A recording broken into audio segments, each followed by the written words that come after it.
Starting over sounds brave, but sometimes the hardest part isn't what you rebuild, it's what you let go of. And while your brain loves goals, your nervous system, however, only trusts safety. So, how do you grow without burning out?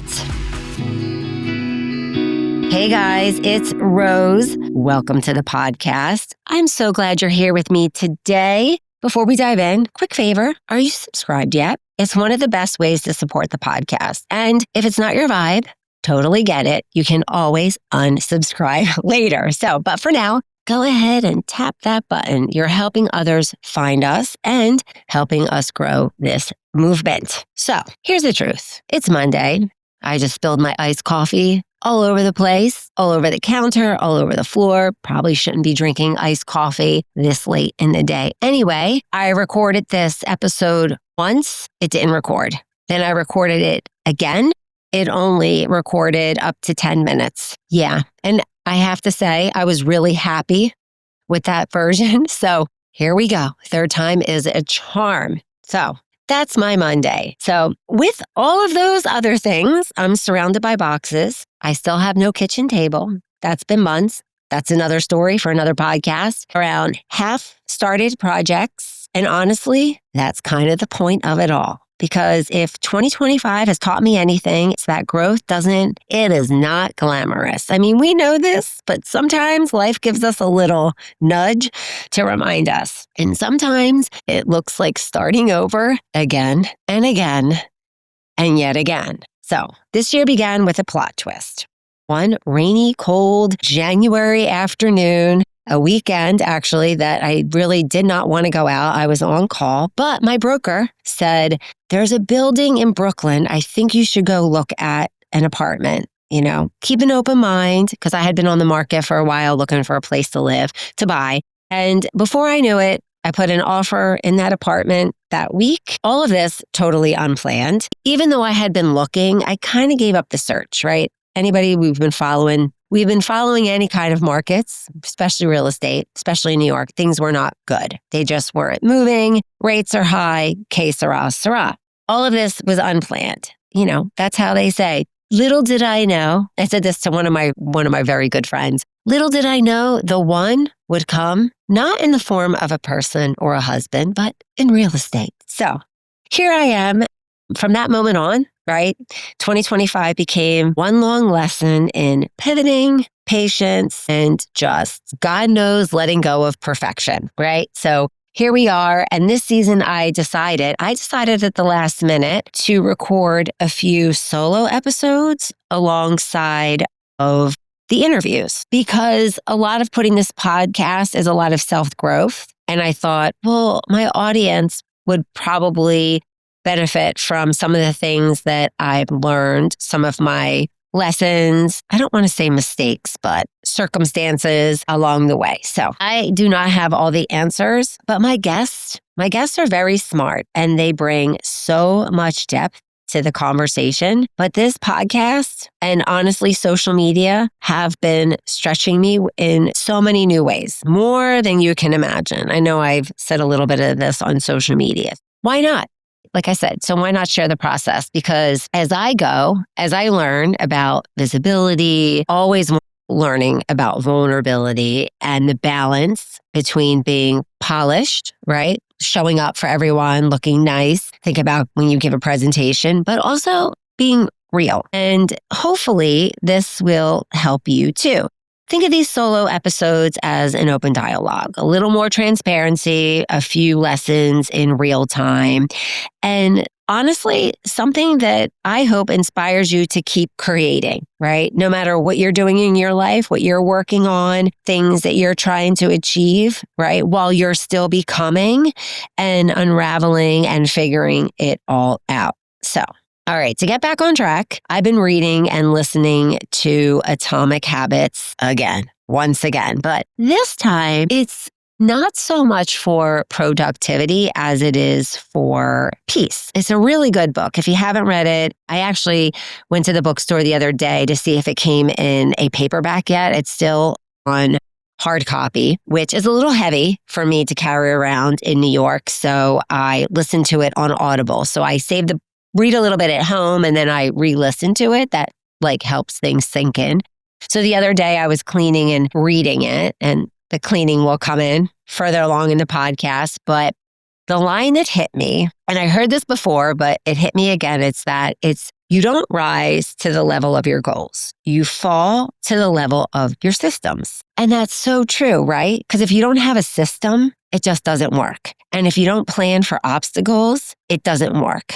Like a backup plan, right? So say if you were going to go to the gym and it doesn't happen, maybe you go for a walk instead. Maybe you miss a class or something happens, but you're like, throw on your sneakers, which is free, and just go out and walk. It might not be the same as your workout, but you get the point, right? Having a backup plan. And I thought that is so true, right? And think about in life when you're successful, you have a system or you have a plan. So I just thought I'd share that again. So, okay, let's go back to that, right? Going back to the goals. Goals and deadlines. We've got plenty of those, right? But I've realized again that it's not so much also to layer on top of goals and our systems, right? It's about the energy we bring to them. So we lived in a world obsessed with doing. There's no lack of doing, right? And then there are always things for sale to help us do things, whether they're planners, checklists, some kind of thing you can add to your dashboard or your phone, right? So you name it. And what many of us probably know this, but it's a good reminder, it's all about focus, not the next tool, not the next app.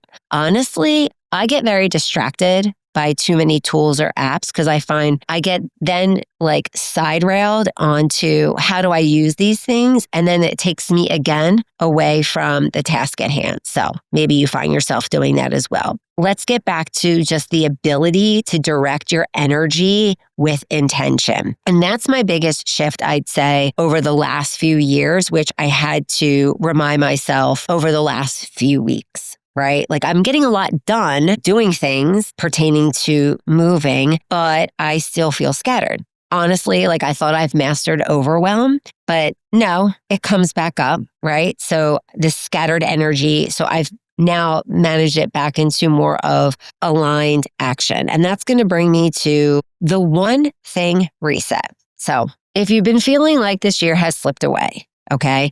Like, hello, it's November, like, what in the what? You're not alone. So here's what I've been practicing. So probably like you, I have a running to-do list a mile long that's probably spilled over from 2024. Now we're at the end of 2025. Because even when I started in January, it's like a version of that, like a new updated version of what I was doing before. I started choosing just one thing, okay? I know some people say focus on 10 things. No, not 10 things. That's a lot. Not even 3 things. One thing. That is it.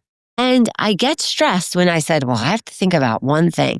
But what you will find is that usually that one thing that you focus on, probably 10 things on your to-do list are under that one thing, right? So just focus on one habit, one project that if you focus on it right now, it makes everything else lighter. Like think about it. You know, you're like, if I could just get that done, or I feel so much better if I could just do, X, Y, and Z. So take that one thing, right? And we're going to focus on that. And then we're just going to break it down into small possible steps.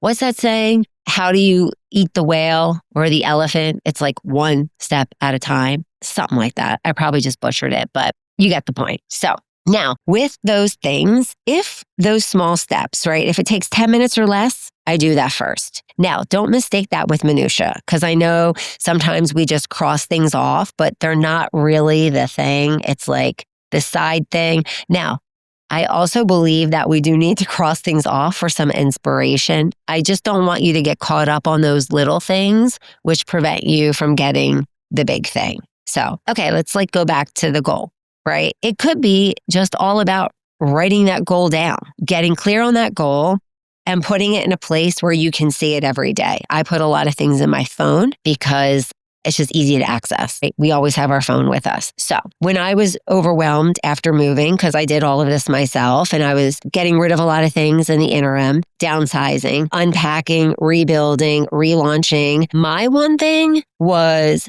recording the podcast again. And that came down to letting go of perfection.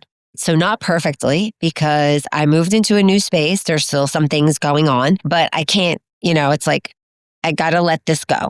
Like, it's not going to be perfect, but that's not the point. It's the content. So not perfect, not with every segment lined up, but learning to let all those superfluous things go and just focus on the content. So like my apartment, right? Like I said, I'm breaking it down into phases, right? I have areas of my apartment. And so for me, like just turning on the mic, I bought some new equipment to do some other things. Ideally, I'd like to take this outside and be able to travel with this. But again, just turning on the mic, easy peasy. But that was a big deal because it's like, turn on the mic. But then that led to setting up my camera again, getting my lighting, getting like, what do I need now in this space that I didn't need in my other space, right? Because the truth is this, you don't think your way into clarity. No. Think about it. No pun intended.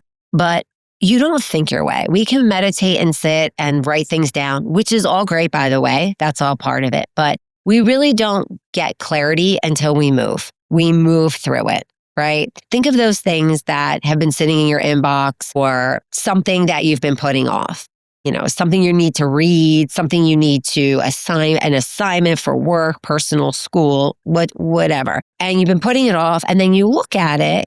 Well, you put it off because you see a couple, you just take a quick glance and you're like, oh, I don't have time for that. I don't have the bandwidth for that. I need to learn X, Y, Z. But then you sit down and you do it and you're like, wasn't so bad. I should have done this last week. Right? Because once you start doing it, you just get it done. You just make it happen. So it's usually not as bad as what we dream up. So you have to move your way through it. Clarity, you get clarity by movement. Okay, so now let's get to the habit part, routine and alignment. There's a big difference between routine for survival and routine for alignment. So I'm going to use my job because that's what I know. So in healthcare and medicine, routine saves people. It saves people's lives and it prevents really bad accidents. We do things, we are trained so much that we do them in our sleep, literally. So it's a good thing. But in midlife, right, it can feel mundane. It can feel like Groundhog Day. And quite frankly, it can feel suffocating if you're not careful. So the question I've been asking myself lately is, what version of myself do I need right now? So think about a time maybe that you've achieved something. It could be 10 years ago. It could be last week. It could be last night, right? It was like, well, gosh, who was that person? We catch ourselves saying, right? And think about it. Even if say we did something 10 years ago, even 10 years ago, you think about the version of you 10 years before that. Okay, so let's get back to this. What version of myself do I need right now to get this done, right? So we have different versions of ourselves. We've got that version of ourselves that's disciplined, up early, meditating, moving, journaling. You get the point, right? So for me, that version was when I lived in Los Angeles. I was extremely health conscious. I mean, I'm still those things, but that version of me who lived in Los Angeles never missed a workout. If not, I did 2 workouts. I was drinking my turmeric tea. I was walking my dog at 4 a.m. It does help when you live by the beach, right? It does help.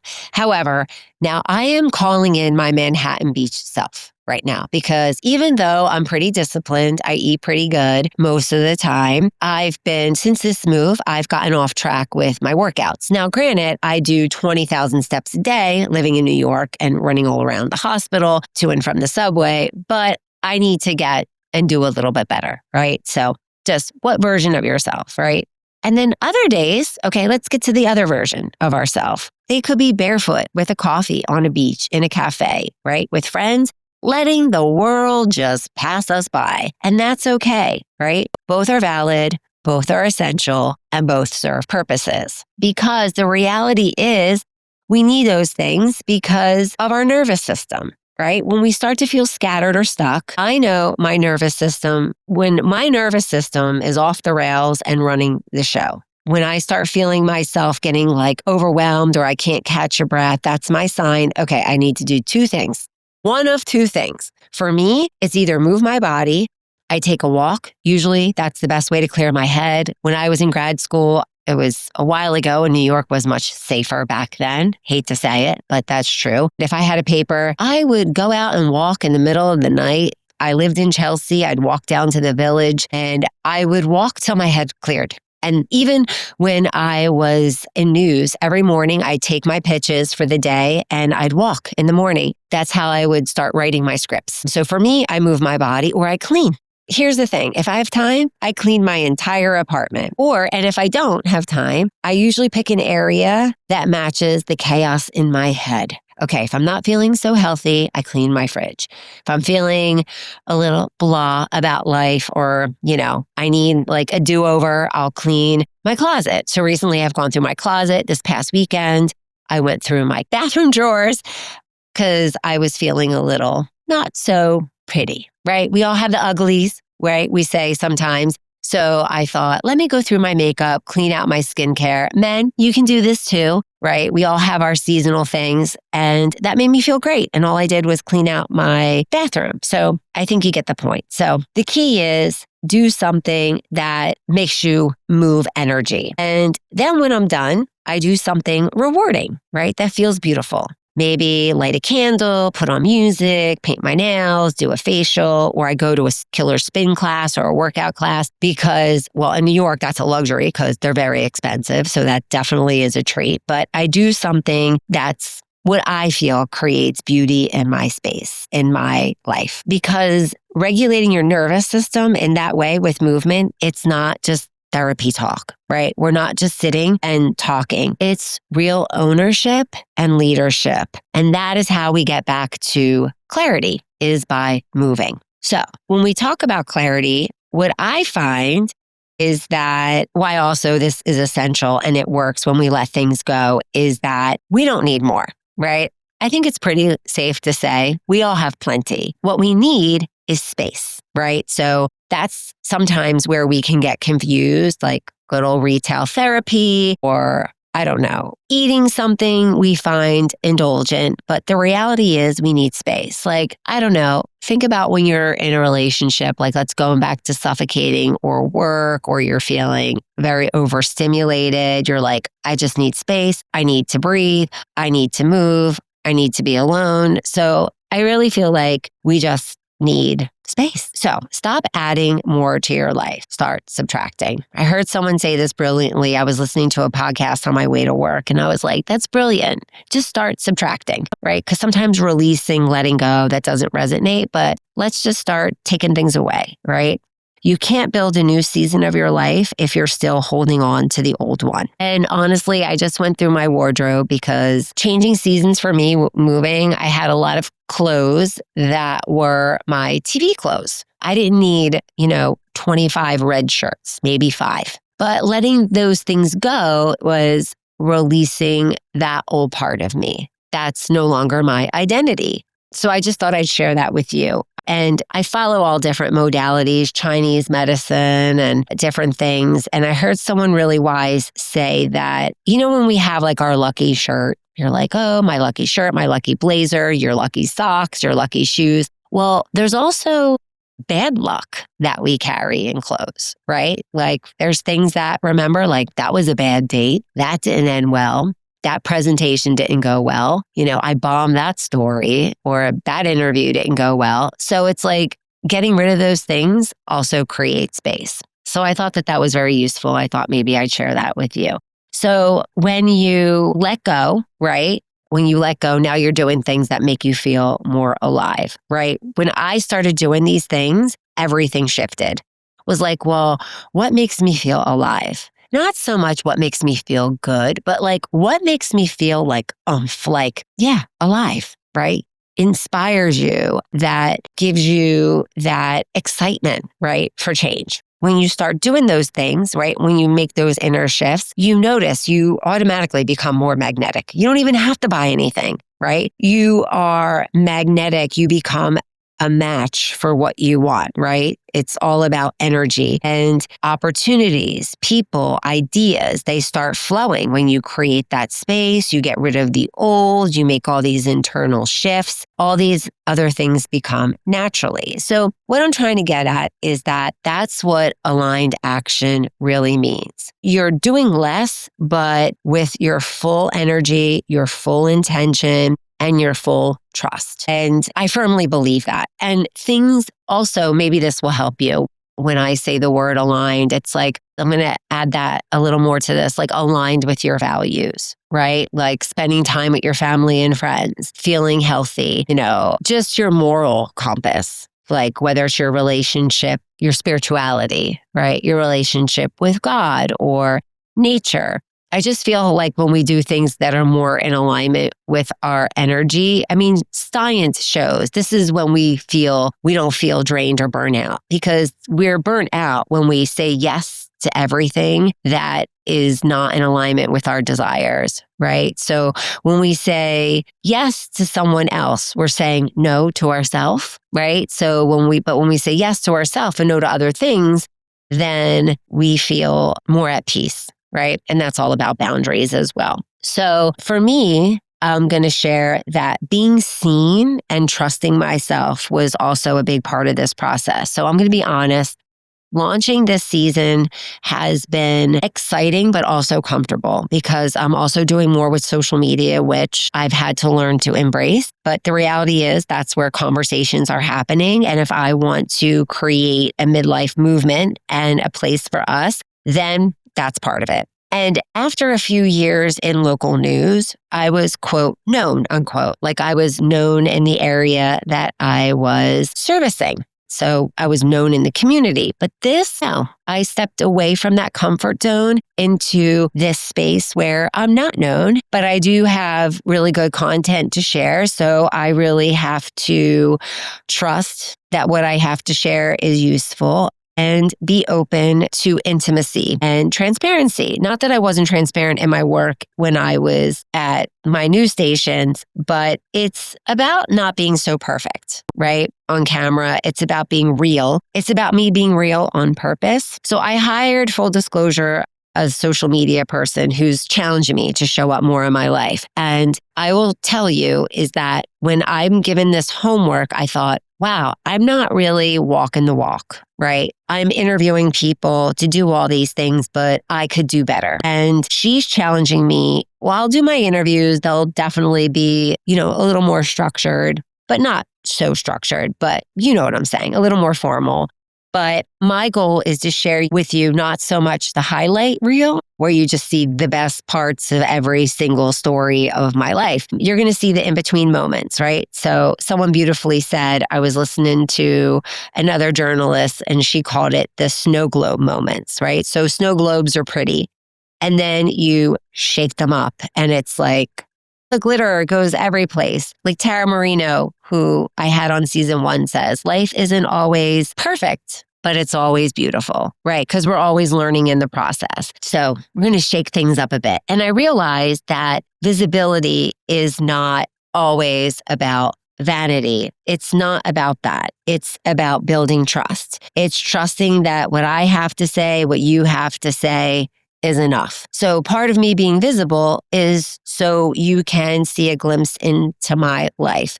And that's what I love about kind of going rogue a little bit, is that when you're in news, you're really behind a network or the platform, the media that you are representing. So for me, it was letting you into my life to see my intentions and why I'm sharing, why I have those intentions, right? So what a great time, right, to launch, where we're in this holiday reset time. So as we head into the holidays are very interesting. We have so much contrast. We've got this mix of joy, we've got chaos, and we also have seasonal darkness, right? It's getting dark at 4:00 here in New York. So I want to offer a tiny reframe. So you don't need to finish the year strong.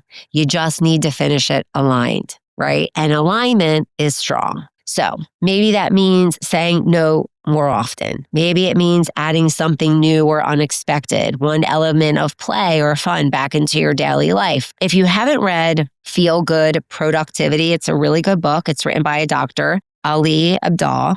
It's a very, very good book. He's a physician turned influencer and author. And he says that play isn't the opposite of work. It's the foundation for sustainable productivity. And I was just talking about this to a friend last night. So I was like, we need to bring back recess. My nephew, he started kindergarten this year and he loves his new school because he gets 2 recesses. He's got a lot of energy, Charlie. And I thought, you know what? But like most of us need 2 recesses. It doesn't have to be an hour long, but we need to bring back fun in our day, right? So try adding one spark of joy to something that you've been absolutely dreading. Change up the environment, add some music, some twinkle lights. It is the holiday season. Just make it lighter and feel less heavy, right? So that's the goal here. Just bring some joy into something. I find too, like walks are great. Like for me, we have Central Park and different parks here in Brooklyn, but I feel like connection. So I like teaming up with a friend, like meeting a friend for a walk and a coffee or a tea or something. So it's like, I know because we're busy, right? So it's like you can still walk, connect. Do you get my drift? It's bringing some fun. Or I put on a podcast or a book or something, but it's just adds some sparkle to your day. And, making time for that. Like there's time. We can create time for this. We don't, but we can do those things. So let fun be your new fuel. I personally am definitely results driven, but in a healthy way right now, because for me, I tend to procrastinate out of fear that things aren't good enough. But I'm also adding an element of fun. And I do enjoy this. So, all right, to wrap things up here, which is perfect about reflection and connection. So if you've been feeling behind, scattered, or unsure where to start, just slow down, simplify. That's it. Make things simple. I stick to things that are simple. I do not stick to things that get fancy. I have my morning routine. I've been doing it a really long time. And once in a while, I might add something new. But I keep it really, really simple. When you tell me I got to draw graphs and write, it doesn't work for me. Like even with my food, I know what you measure improves. And I know all these things are true. Me personally, I have to do things with a little more fluidity. Just keep it simple. Guarantee you'll probably stick to it. Maybe you want to drink more water. Like I was doing that. Luckily, my hospital was giving out Stanleys for our end of year little thank you. So I just got the 40-ounce Stanley from work. I keep that at the hospital. But I bought a new hydro flask because I know that it has this many ounces. It's 32 ounces. And like I try to drink 3 of those. 2 of them is bare minimal. Like just keep it simple. That's it. And just honor the space between no longer and not yet, right? So you're no longer there. You might not be there yet, but now we've got that sweet spot in the middle. So transformation doesn't happen in dramatic moments. It's just going to happen in those small, quiet choices you make every day. I know it's not really that glamorous, but that's it. The way you wake up, right? Instead of scrolling, maybe you go right into a quick meditation or you grab that book and you read a couple pages, right? Even at night, instead of doom scrolling, read a couple pages in the book and maybe keep a book in your bag. Or maybe that's not your thing, but I'm just saying something that's going to get you that on a positive note, right? That's going to be more inspiring and fuel you rather than the news, buying things that you probably don't need. So again, it's just very, very little baby steps. Drinking your coffee in quiet. Don't put the television on, and just have all that information coming at you. Very, very simple. So that's how we rebuild ourselves in life. I'm going to stick on brand to midlife, but that's really life. That's how we make small changes. It's one little tiny step at a time. Thank you for tuning in, for listening. I really, really appreciate you being here. So with all this, what I just shared, what is your one thing this month? Send me a message on Instagram. You can stop by my website, rosemarieb.com. You can email me there and let's talk. Let's keep this open dialogue going. As I go through the interviews, as I bring these experts on, I also want to share processes that help you maybe achieve some some of the things that we are talking about with our guests. So, because at the end of the day, as I say with, the reason why I created this podcast as well is that second opinions, right? They're not just smart medicine. It's smart living. That's what we're here for. I'm Rosemarie, and this is your second opinion, where science meets story and age is always your advantage. Until next time.